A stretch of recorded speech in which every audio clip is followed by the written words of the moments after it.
Hello friends and family, welcome back to my channel. A very busy Friday in my life. Friday working hours అయిపోయిన తర్వాత మంచిగా chicken తెచ్చుకొని దమ్ బిర్యానీ చేసుకొని ఫుడ్ని బాగా ఎంజాయ్ చేస్తూ టైం స్పెండ్ చేద్దామని అనుకున్నాం మా హస్బెండ్ నేను. బికాజ్ తను కూడా ఈరోజు ఆఫీస్కి వెళ్ళి వచ్చి బాగా అలసిపోయారు.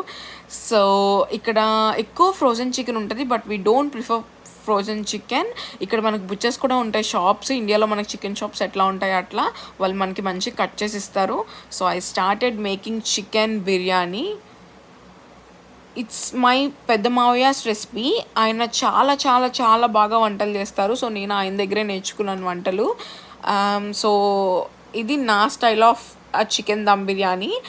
మేము అక్కడ చికెన్ తీసుకుంటుంటే మా హస్బెండ్ ఎందుకు అక్కడ ల్యామ్ చూసి ఐఎమ్ క్రేవింగ్ ఫర్ ల్యాంబ్ అని అన్నారు. ఓకే, నేను యూజువల్లీ ల్యామ్ తినను, సో సరే తీసుకోండి చేస్తాను అంటే హీ సెడ్ నాకు మామిడికాయ ల్యామ్ తినాలనిపిస్తుంది అన్నారు. I never heard of that recipe, but I thought ములక్కాయ మటన్ ఇట్లా చేసుకుంటాం కదా మన సైడ్, బట్ వై నాట్ మామిడికాయ మటన్ అని అనుకొని I tried it, but it turn well actually. నేను ఇంకొక నెక్స్ట్ వీడియోలో అది పోస్ట్ చేస్తాను, మామిడికాయ మటన్. ఎవరికైనా రెసిపీ కావాలంటే డెఫినెట్లీ నాకు కమెంట్ చేయండి, because really turn very well. And లాస్ట్లో నా దమ్ బిర్యానీ ఎలా ఉందో చూసి చెప్పేయండి. Please like, share and subscribe. Thank you.